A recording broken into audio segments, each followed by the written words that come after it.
دنیوی آدارا 2018 دا و پشتی کو ارتشا ترک پرانیا گند و نافچین عفرینی داگیر کرن و شر و بمباران گهاشتا باجار عفرینه گلی هرم بگف و مترسین زیدارا روبروما لو ما بسد هزاران گلی عفرینه نچاری کچبریه بون دایکا امینه روژن خوین داویل عفرینه و دبیجه ام روی تولیه ام جمال در کرنه چون مول ام حفتو که دیکانو دو بین ام مولد خونه افتلین ام مولد خونه افتلین ام وقت ساعت دیو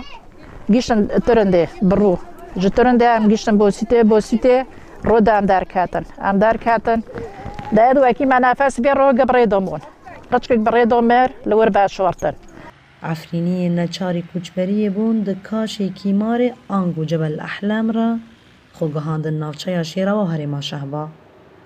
جوان پنابری عفرینی سلیمان وان روژن دجوار دبیرتینه انه بس عم دركاتن انه ما قلت انه مش في قذيفنا بس خلاص بن ما نزاني ام كي انه برضه جيان كان وكان بين بجماعه انه فقاردان ما نيزي كان كي بفتن العفرين توفلي بس انه ما قام دركافن وقت عم دركاتن جي يعني برشاتن بموقفنا برشاتن بي يعني وقت صار ويرك صار جبل احلام يعني برشاتن بي مثلا دایکا مشوین ما نوگو که وگر معفرینه لانه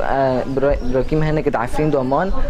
عفرینی پنابر به حسرت جه و واری خونه هر وهاج بیدنگی آناو نتوی خمگین و بیزارن نوری مصطفی دبیجه کوان دریا کوچبریه دا دلی خلشینا خواهشتنه و اول بند روژا وگره سر آخ و واری خونه هم تشتكي ناخذ يعني انسان بعيش وكي اي انسان دفي في كره الارضيه تفرده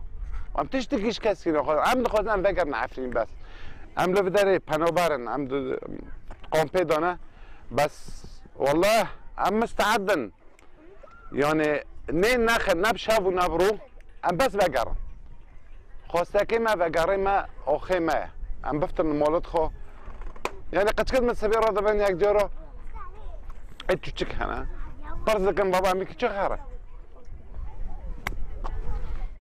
دی سال وگره کچبری عفرینیان ده پنابرین عفرین لهریما شهبا ده کامپ و مالین کافل کریدانه و کیلین کچبریه هین لبرچاویوان زندینه